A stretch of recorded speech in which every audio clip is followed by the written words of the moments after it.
Assalamualaikum warahmatullahi wabarakatuh. Halo adik-adik, berjumpa llagi di channel Heri Anak-anak. Siapa nih yang menanti-nanti video kelanjutan pembahasan soal-soal OSN IPA tingkat nasional tahun 2024 part 3-nya? Nah, di part 3 ini berupa bidang fisika loh. Penasaran seperti apa soal-soal OSN tingkat nasional untuk materi fisika? Ini dia nih.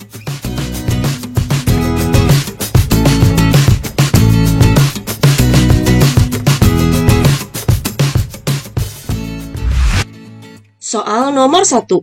Penampang sebuah trafo disajikan seperti gambar di bawah ini. Kuat arus pada lilitan primer IP dan kuat arus pada lilitan sekunder IS. Jika IP sama dengan 8 ampere dan efisiensi daya trafo 0,75, maka rasio antara IS dan IP adalah... Nah, adik-adik, terlebih dahulu kita tulis ya yang diketahui dari gambar trafo berikut ini. Nah, di sini ada tulisan 20 volt berkaitan dengan tegangan primer karena di sini ada IP ya. Jadi VP-nya sama dengan 20 volt. Sedangkan yang 5 volt ini adalah tegangan sekunder. Jadi VS sama dengan 5 volt. Nah, kemudian diketahui juga IP-nya sama dengan 8 ampere. IP sama dengan 8 ampere.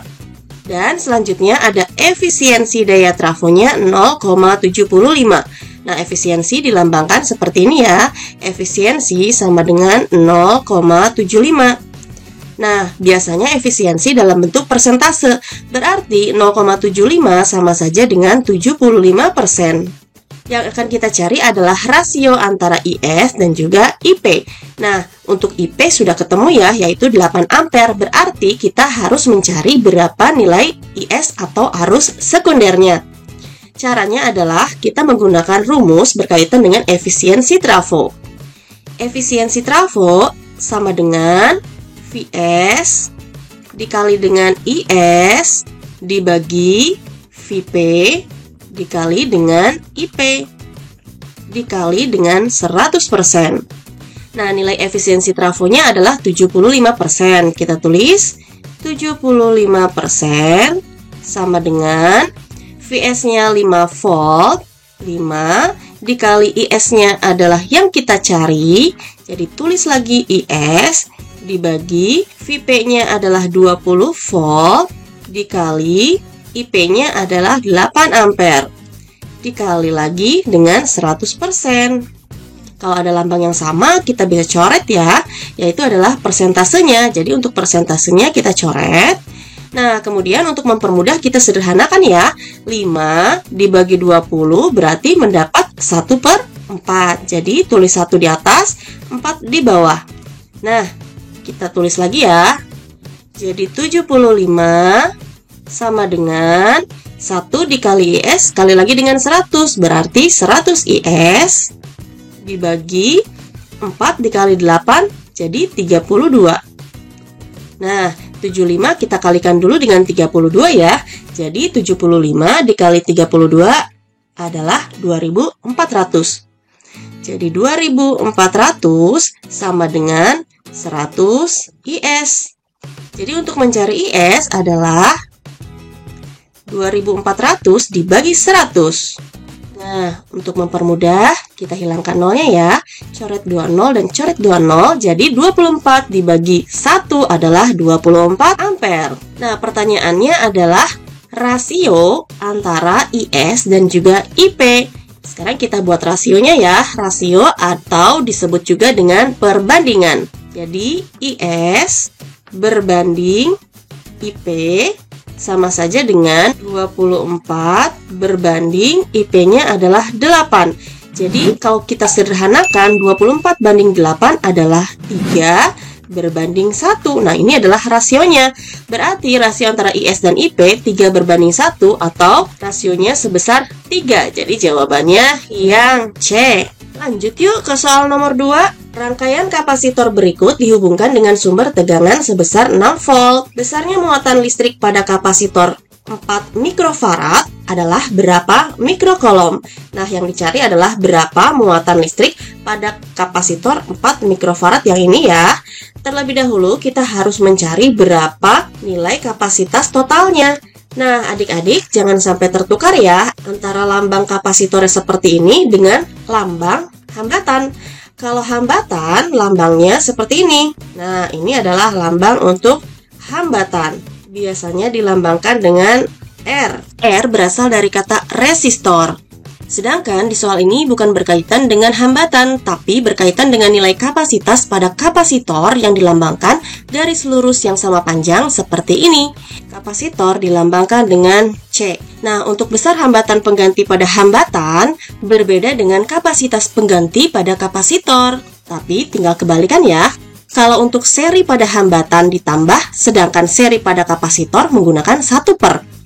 Sedangkan paralel pada hambatan menggunakan 1/, sedangkan pada kapasitor tinggal ditambah. Jadi kebalikannya ya. Pertama-tama kita harus mencari berapa kapasitas totalnya pada rangkaian paralel yang ini, yaitu 8 mikrofarad dan juga 4 mikrofarad.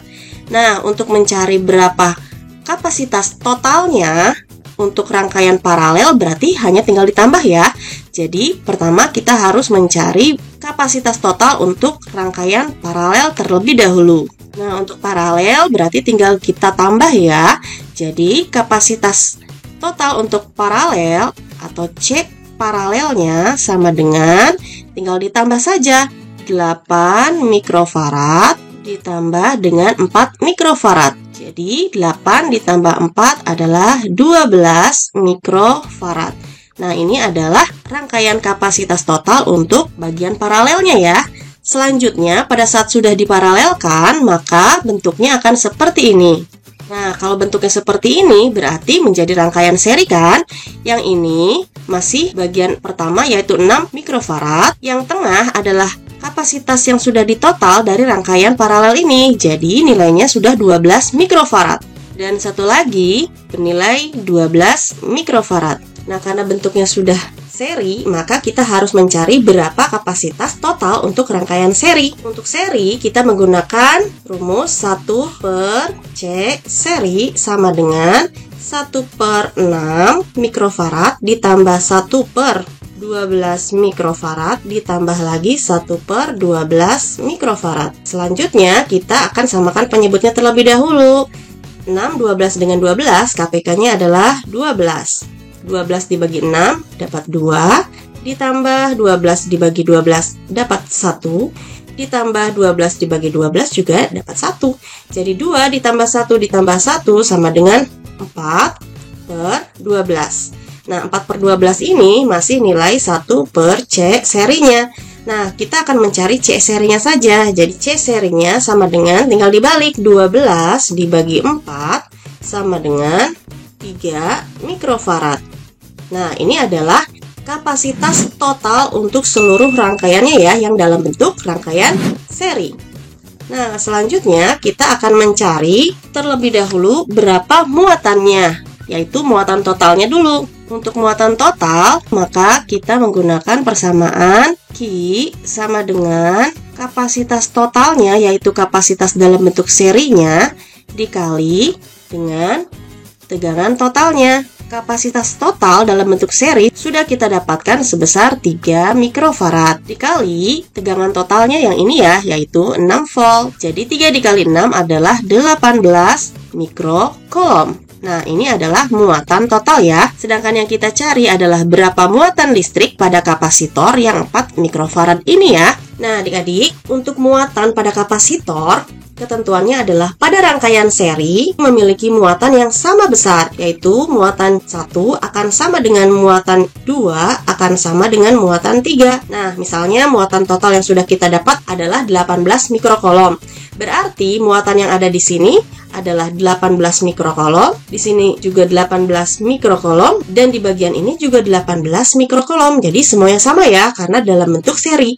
Sedangkan muatan untuk dalam bentuk paralel harus dijumlahkan. Jadi muatan 1 ditambah muatan 2 ditambah muatan 3 dan seterusnya. Misalnya dalam bentuk paralel yang seperti ini. Berarti muatan antara yang ada di 8 mikrofarad dengan muatan yang ada di 4 mikrofarad jumlahnya harus 18 mikrocoulomb.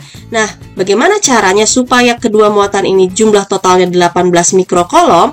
Maka kita menggunakan perbandingan saja. Jika totalnya adalah 18 mikrokolom, berarti muatan yang ada di 4 mikrofarad, yaitu Q yang ada di 4 mikrofarad, atau kita lambangkan Q4, sama dengan 4 yang mau kita cari dibagi 8 ditambah 4 adalah 12. Karena kita menggunakan perbandingan, dikali total keseluruhan untuk muatannya adalah 18.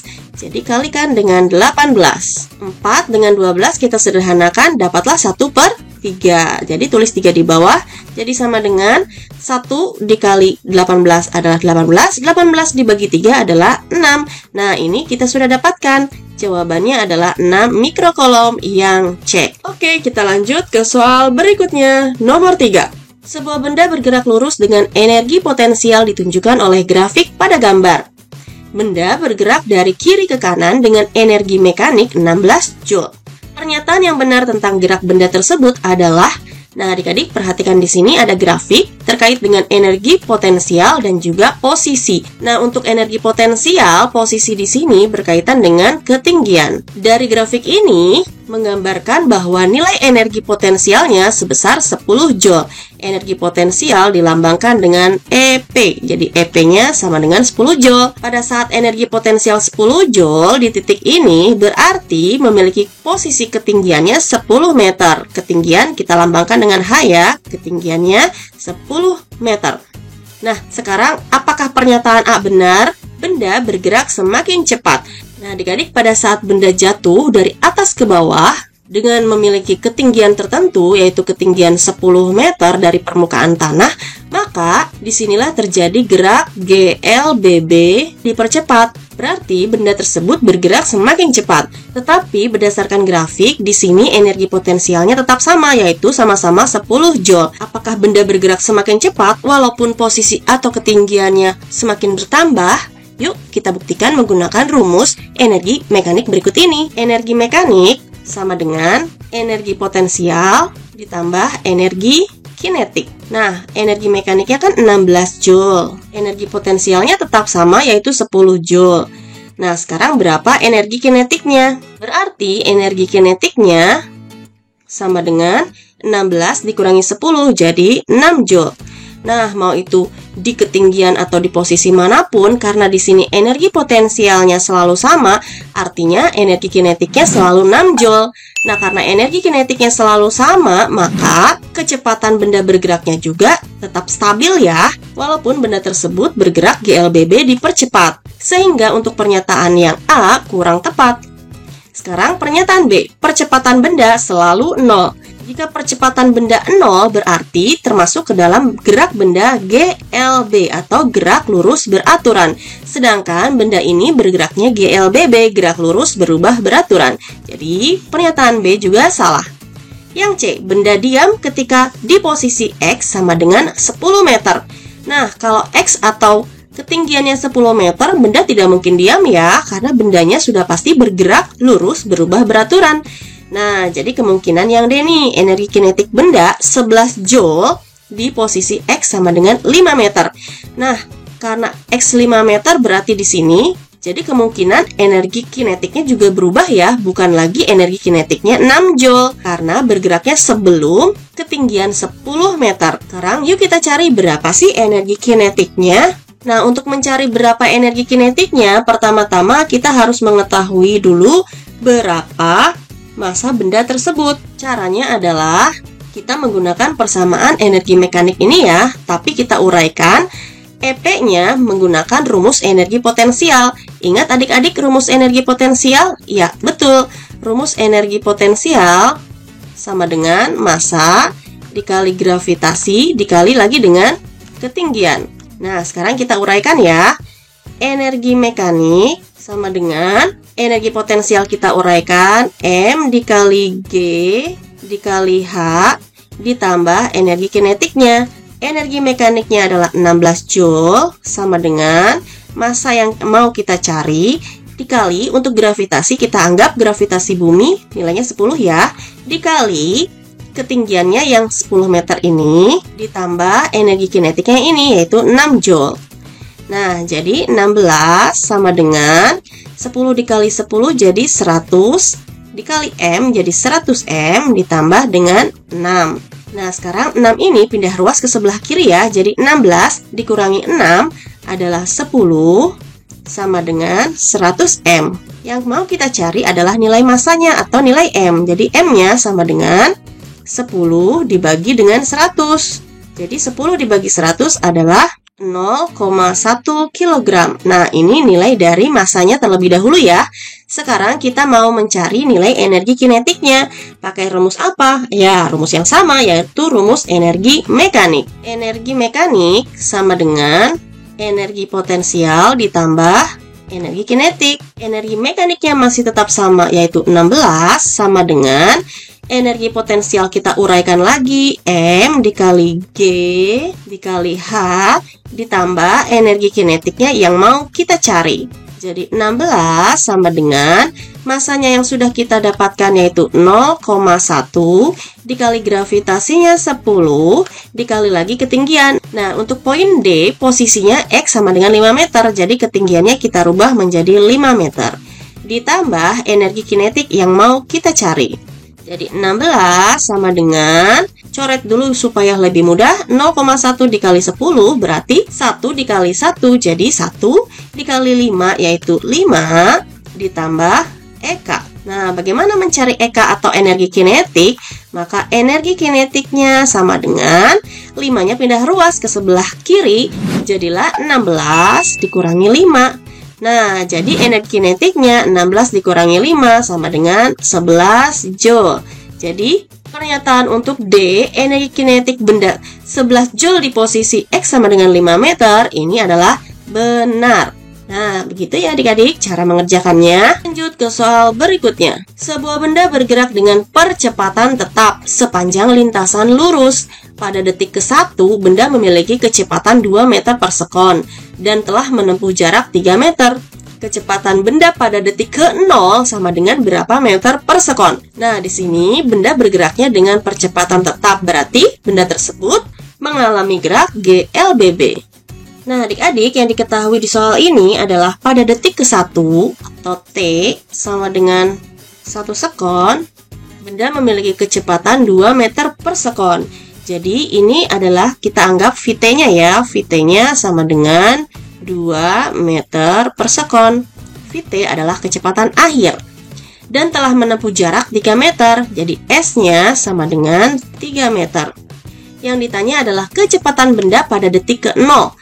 Maksudnya adalah kecepatan awal atau kecepatan mula-mula. Untuk mencari jawaban soal ini, terlebih dahulu kita masuk ke persamaan S sama dengan V0T ditambah setengah dikali A dikali T kuadrat. S-nya adalah 3 meter sama dengan V0 yang mau kita cari dikali T-nya yang 1 sekon terlebih dahulu ya, dikali 1 ditambah setengah, A-nya juga belum ada, jadi kita tulis A dikali T-nya 1 tapi dikuadratkan. Jadi 3 sama dengan V0 dikali 1 tetap V0 ditambah setengah dikali A dikali 1 kuadrat, jadilah setengah A. Nah, di sini V0-nya belum ada, mau kita cari, dan A-nya juga belum ada, sehingga kita anggap ini adalah persamaan 1 ya, yang mau nanti kita substitusikan. Selanjutnya,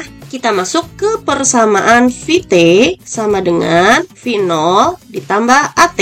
VT-nya yang 2 meter per sekon sama dengan V0 yang mau kita cari ditambah AT. A-nya juga belum ada ya, A dikali T, T-nya 1. Jadi 2 sama dengan V0 ditambah A dikali 1 tetap A. Nah, sekarang kita ubah ya mencari A-nya. Jadi A-nya sama dengan 2 dikurangi V0.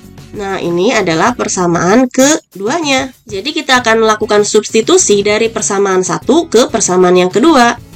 Jadi 3 sama dengan V0 ditambah setengah dikali A. Nah, A-nya kita masukkan 2 dikurangi V0. Jadi 3 sama dengan V0 ditambah setengah dikali 2 berarti 1 dikurangi setengah dikali V0, jadilah setengah V0. Nah, angka 1 ini kita pindah ruaskan ke sebelah kiri ya, bersama-sama dengan angka 3. Jadi, 3 dikurangi 1 sama dengan V0 dikurangi setengah V0. 3 diambil 1 jadi 2 sama dengan V0 diambil setengah V0, atau 1 V0 diambil setengah V0, berarti tersisa setengah V0. Nah, yang mau kita cari adalah nilai V0 ya. V0-nya sama dengan 2 kali 2, karena 2 di sini pindah ruas ke atas ya, menjadi perkalian. Jadi 2 dikali 2 adalah 4 meter per sekon. Jadi yang C. Lanjut ke soal nomor 5. Dua pipa identik A dan B dipasang secara vertikal, sehingga ujung atas keduanya sama tinggi. Ujung bawah kedua pipa saling dihubungkan.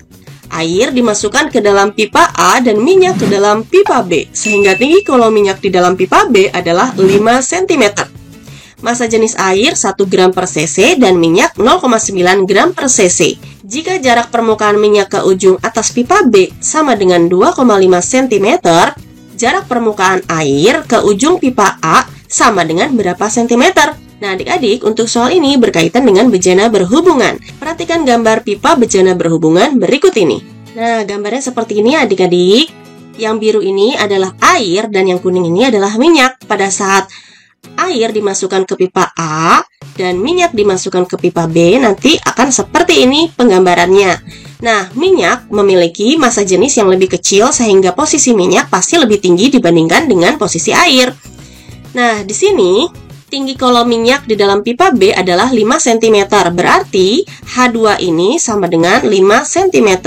Selanjutnya, massa jenis air 1 gram per cc, kita lambangkan rho A atau rho air sama dengan 1 gram per cc, sedangkan massa jenis minyak 0,9 gram per cc, atau rho M sama dengan 0,9 gram per cc.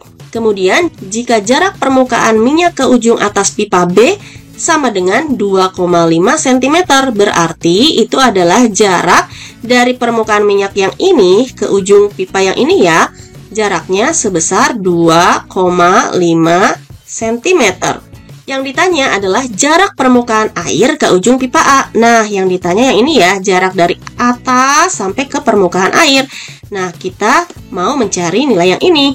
Anggap saja ini adalah nilai X. Pertama-tama kita menggunakan persamaan hukum bejana berhubungan, yaitu rho air dikali dengan H air, atau kita anggap H1, akan sama dengan rho minyak kali dengan tinggi minyaknya atau H2. Rho airnya yaitu 1 gram per cc dikali ketinggian airnya yang mau kita cari sama dengan rho minyaknya 0,9 dikali H minyak atau ketinggian minyaknya adalah 5 cm. Jadi, H1 atau ketinggian air adalah 0,9 dikali 5, jadilah 4,5 cm. Nah, jadi nilai H1 ini adalah 4,5 cm. Sedangkan yang dicari adalah nilai jarak dari permukaan air sampai dengan yang paling atas pipa A ya. Bagaimana caranya? Lihat saja, tingginya kan sama.